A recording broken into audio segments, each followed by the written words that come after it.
안녕하세요. 역사강사 이다지입니다. 이스라엘 팔레스타인 전쟁을 이해하는 데 핵심적인 부분이 있어요. 바로 종교죠. 어떤 사람들은 종교의 탈을 쓴 정말 세력 확장 전쟁이다라고 파악하는 사람들도 있고 종교가 가장 중요한 요인이다라고 파악하는 사람들도 있는데 어쨌건 간에 이스라엘 팔레스타인 전쟁을 이해하는 데 있어서 종교를 빼놓고 이해하기는 어렵습니다. 이스라엘은 유대교 그리고 팔레스타인 지역에 원래 살고 있었던 사람들의 종교는 이슬람교였죠. 그런데 여러분 종교로 인한 전쟁은 역사 속에서 굉장히 많이 벌어졌었어요. 11에서 13세기에 전개됐던 십자군 전쟁도 크리스트교 세계와 이슬람교의 충돌이었죠. 그런데 이 유대교, 크리스트교 혹은 기독교 그리고 이슬람교는 같은 신을 믿는 그리고 뿌리가 같은 종교입니다. 그래서 그 역사적인 맥락에 대해서 이야기를 해드리려고 해요. 주의할 점은 여러분 저는 역사 강사이지 종교에 대해서 연구를 하는 사람이 아니잖아요. 저는 종교에 담겨있는 역사의 포인트를 맞춰서 얘기를 해보려고 해요. 우선적으로 유대교가 있고요. 저는 크리스트교라고 쓸게요. 크리스트교가 있습니다. 탄생한 순서대로 써보면 크리스트교 그리고 이슬람교가 있죠. 자, 이들은 같은 신을 믿어요. 유일신이라고 표현할 수가 있는데 다신교가 아니라 신은 한 명이다. 이 유일신 사상을 가지고 있고요. 이 유일신에 대해서 부르는 명칭이 다릅니다. 우리가 일반적으로 알고 있는 하나님을 부르는 명칭이 유대교에서는 신을 부르는 명칭이 야훼라고 부르고요. 야훼. 크리스트교에서는 여호와, 이슬람교에서는 알라라고 이야기를 하죠. 이들은 또 공통의 조상을 가지고 있어요. 이들이 공통의 조상으로 꼽는 인물이 같은 조상 아브라함입니다. 초창기 이름은 아브람이었는데 지금은 편의상 그냥 아브라함으로 표현을 할게요. 아브라함은 기원전 2100년경에 메소포타미아 지역의 유목민이었어요. 어느 날 하나님이 계시를 내린 거예요. 아브라함한테 가나안 지역의 땅으로 가라. 거기에 땅으로 가게 되면 대대손손 너의 후손들을 낳으면서 풍족하게 살 수 있다라고 하는 계시를 받게 되죠. 여기서 말하는 가나안이 오늘날의 팔레스타인 지역입니다.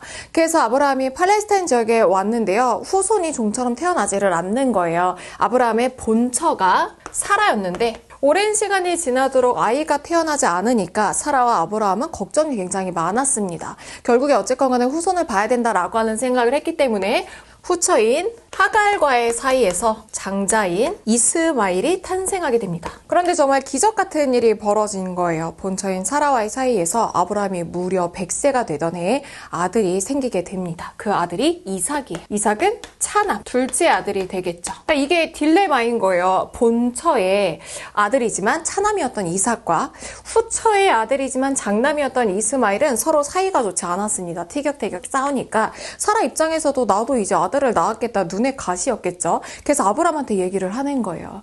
이삭이랑 이스마엘 이대로 두면 안 될 것 같다. 저 후처였던 하갈과 이스마엘을 쫓아버리자라고 하는 얘기를 했고 아브라함은 굉장히 고민을 하게 됩니다. 기도를 했더니 하나님의 명이 하갈과 이스마엘을 추방하는 그 사라의 뜻대로 해라.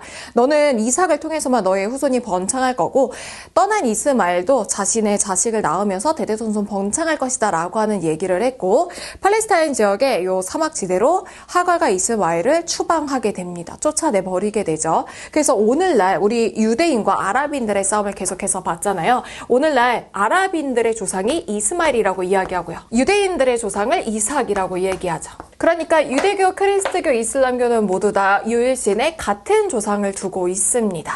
그러면 먼저 유대교가 있고 난 다음에 그 다음에 크리스트교가 등장을 하잖아요. 크리스트교의 등장은 예수의 탄생을 반드시 알아야 됩니다. 예수라고 하는 존재를. 그러니까 로마에서 황제가 통치하던 제정시기의 1세기경에 유대인이었던 예수가 탄생을 하게 돼요. 예수가 탄생을 하게 되면서 유대교의 개혁을 이끌게 됩니다. 사실 유대교는 어떤 생각을 가지고 있냐면 자신들은 야훼가 선택한 민족이라고 생각해서 야훼는 유대인들만의 신이라고 생각을 했어요. 선택받은 민족이라고 하는 사상이 있어서 선민 사상을 가지고 있었고 굉장히 배타적인 성격을 가지고 있었습니다. 그런데 하나님의 아들이라고 일컬어지던 예수가 탄생을 하고 난 다음에는 기존의 종교뿐만 아니라 일상생활에서도 당연하게 여겨지던 것들에 대해서 다른 목소리를 내기 시작했어요. 예수 자체는. 그 전까지만 해도 법은 어떻게 돌아갔냐면 누가 내 팔을 부러뜨렸어. 그럼 눈에는 눈, 이에는 이여가지고 그 사람의 팔을 부러뜨리는 보복주의로 진행이 되어 나갔습니다. 하지만 예수는 어떤 얘기를 했어요? 모든 사람들을 사랑하고 용서해라 라고 하는 메시지를 이제 표출하기 시작했죠. 그러면서 유대인들만의 대신해서 전 민족에게, 그러니까 인종과 민족과 이런 것들에 상관없이 전 인류적인 종교로 그리스도교가 발전할 수 있게 됐던 토대가 된 거죠. 당시에 로마의 속주에 이 유대인 총독이었던 본디오 빌라도가 사람들에게 말을 해요. 사실 유대교에서는 최후의 심판이라고 하는 개념이 굉장히 중요한데 최후의 심판을 받는 날이 있고 그때 메시아가 나타나서 자신들을 구원해 줄 거다라고 하는 생각을 가지고 있었죠. 근데 하나님의 아들이라고 하는 예수가 탄생을 해서 이렇게 메시지를 전파하고 다니니까 이거에 대해서 유대인들은 어떻게 생각했냐면 거짓 메시아라고 생각을 했어요. 예수의 존재에 대해서 인정하지 않은 거죠. 거짓 메시아다. 유대인들에게 물어왔죠. 예수를 어떻게 할까라고 얘기를 했더니 처형하라라고 하는 목소리가 나왔고 그래서 유대인들에 의해 예수는 십자가에 못 박혀 돌아가시게 됩니다. 이게 나중에 얘기할 부분인데요. 유대인들이 유럽의 역사 속에서 오랜 시간 동안 박해를 받게 되는 원인 중에 하나가 되었던 거죠. 크리스트교에서는요, 당연히 예수를 신으로 생각을 합니다. 우리가 삼위일체설이라고 이야기하잖아요. 하나님의 아들이라고 생각하기 때문에 인간이 아닌 신의 존재다라고 생각을 하고 구세주이자 예언자라고 생각을 합니다. 그리고 개념에 신이라고 하는 개념이 들어가게 되죠. 그럼 이슬람교에서는 예수를 어떻게 생각하느냐? 예언자라고 생각합니다. 인정해줘요. 예언자라고 인정을 합니다. 그럼 이슬람교는 어떻게 됐느냐? 이슬람교는 7세기에 탄생하게 된 종교예요. 유대교와 그리스도교의 영향을 받았고요. 이슬람교를 창시한 인물은 무함마드라고 하는 사람입니다. 무함마드. 이 관련된 맥락은 제가 다른 편에서 이슬람의 전반적인 역사, 어떻게 대립에 이런 세력이 나뉘어지게 됐는지에 대해서 이야기를 하고요.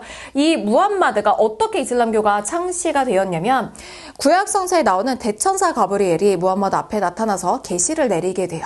그래서 이 무함마드가 이슬람교를 창시를 하게 되는데 이슬람교의 입장은 뭐냐면 유대교와 크리스교도 모두 예언에 의해서 만들어진 종교라고 하는 거에 대해서 인정을 합니다. 그런데 그동안에 계시의 내용에 대해서 제대로 이행하지 못하고 왜곡된 부분이 있기 때문에 다시 한번 무함마드에게 계시가 내려졌고 종교가 이슬람교가 탄생했다라고 생각을 하는 거예요. 그래서 이슬람교에서는 이 무함마드가 최후의 예언자라고 생각을 합니다. 그리고 무함마드는 신이 아닌 인간이라고 생각을 하고요. 그러니까 유대교, 크리스트교, 이슬람교는 같은 성경인 구약 성경을 인정한다는 점에서도 동일해요. 성경을 생각을 해보면 일단 모두 다 구약 성경을 인정합니다. 구약 성경이 있고 신약 성경이 있잖아요. 구약 성경과 신약 성경의 차이는 예수가 탄생하기 이전에 하나님과 관련된 기록을 구약 성경이라고 한다면 예수 탄생 이후에 예수의 제자들이 기록한 내용들이 신약 성경입니다.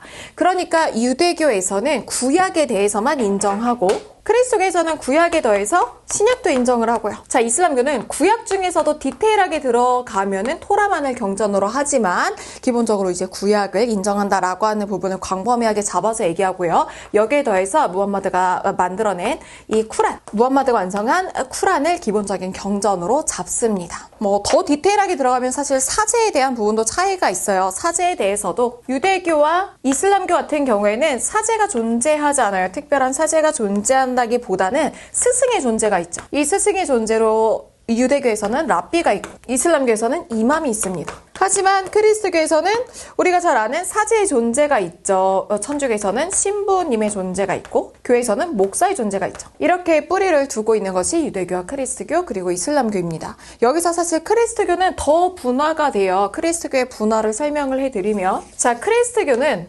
로마에서 4세기에 공식 인정을 받습니다. 그전에는 박해를 받았어요. 그래가지고 막 카타콤에서 몰래 사람들이 예배를 하고 그 박해를 피해서 이제 계속해서 그 신앙을 지켜나갔는데 4세기에 공식 인정이 되고 나중에 테오도시우스 황제 때는 국교로 선포가 됩니다. 그런데 로마는 땅덩이가 너무 컸어요. 그래서 서쪽 로마, 동쪽 로마로 나뉘어지게 되는데 서로마, 동로마. 이 동로마 같은 경우에는 비잔티움 제국으로 5세기에서 무려 15세기까지 1000년 동안 유지가 되지만 서로마 지역 같은 경우에는 이민족이었던 게르만족의 침입으로 멸망하게 되고 그러면서 여기는 다양한 국가들이 탄생해서 서유럽 사회를 구성하고 살게 됐어요.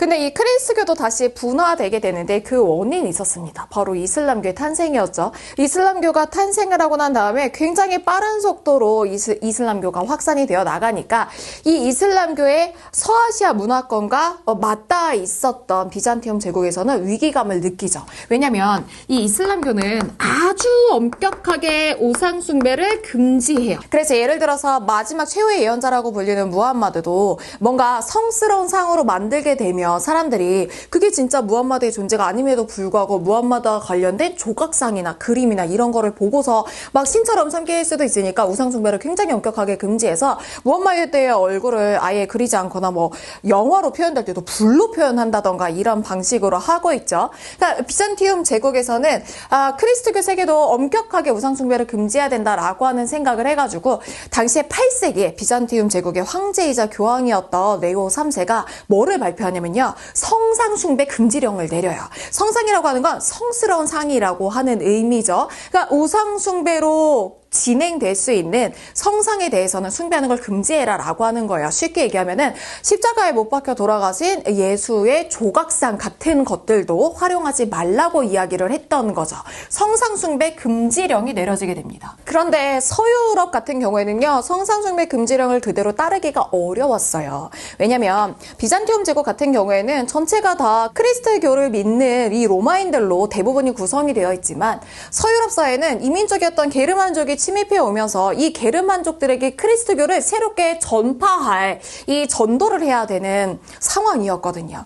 이민족들에게 아무리 게르만족들에게 예수께서 당신의 원죄를 대신해서 못 박혀 돌아가셨다라고 얘기를 하면 한 번도 이거에 대해서 경험해보지 못한 사람들은 그 사람이 누군데? 어떻게 생겼는데? 라고 생각할 수밖에 없잖아요. 우리가 아프리카 지역에 가서 내리는 눈을 한 번도 보지 못한 아프리카의 아이들에게 눈에 대해서 설명을 한다고 생각을 해보세요. 어떻게 하실 거예요? 사실 유튜브 틀고 나서 눈 내리는 모습을 보여주면 되지 않나요? 그런데 만약에 그렇게 눈과 관련된 뭐 모형을 보여준다던가 얼음을 만져보면서 눈은 이렇게 하얗고 차가운 거야 라고 실제적인 것을 보여주거나 유튜브에서 내리는 걸 보여주지 못한다면 우리가 말로 설명하는 데는 한계가 있잖아요. 그러니까 서유럽 사회에서는 게르만족들에게 그리스도교를 전파해야 되는 당시의 상황에서는 성상을 활용하는 게 훨씬 더 전도에는 유리했던 거죠. 그래서 서유럽 사회는 비잔티움 제국의 성상 숭배 금지령을 제대로 따르지 않았고 그 결과로 11세기에는요. 크리스트교 세계가 분리가 됩니다. 서유럽 사회는 로마 가톨릭으로, 비잔티움 제국은 그리스 정교로, 동방 정교회라고도 하죠. 그래서 같은 크리스교의 뿌리를 내리고 있지만 서유럽 사회는 지금도 로마 가톨릭이 주가 되고 있고 우리가 알고 있는 동유럽, 러시아를 비롯한 이 동유럽 같은 경우에는 그리스 정교를 믿고 있는 거예요. 그래서 같은 이 크리스교를 믿는다고는 하지만 그 모습이 굉장히 다른 걸 알 수 있죠. 그러다가 이 로마 가톨릭 같은 경우에는 16세기에 우리가 잘 알고 있는 종교개혁을 이끌어 나갔던 인물 루터에 의해서 종교개혁이 일어나게 되면서 우리가 잘 알고 있는 천주교와 개신교로 나뉘어지게 됩니다. 쉽게 얘기해서 성당이 천주교, 그리고 교회가 개신교라고 할 수가 있겠죠. 어쨌거나 여러분, 유대교와 크리스트교, 이슬람교는 이렇게 같은 뿌리를 두고 있습니다. 유일신을 믿고요. 같은 조상을 두고 있고 그리고 여기에 더해서 구약 성경을 인정한다라고 하는 부분에서 공통점을 가지고 있죠. 그런데 그런 공통점보다 더 중요한 공통점이 뭘까요? 바로 이 종교가 근본적으로 가르치고 있는 주요한 메시지, 사랑이라고 하는 부분입니다. 어떤 종교이건 간에 지금의 이런 전쟁의 모습들, 서로가 서로를 해치는 폭력과 사륙의 현장에 대해서 행복해하고 기뻐할 시는 없으실 것 같아요. 자, 이렇게 유대교, 크리스트교, 이슬람교에 대해서 알아봤고요. 우리 다음에는 이슬람교와 관련해서 뉴스에 항상 등장하는 수니파, 시아파, IS, 헤즈볼라, 하마스 이런 것들의 역사적 뿌리, 배경, 근원에 대해서 알아보도록 하겠습니다.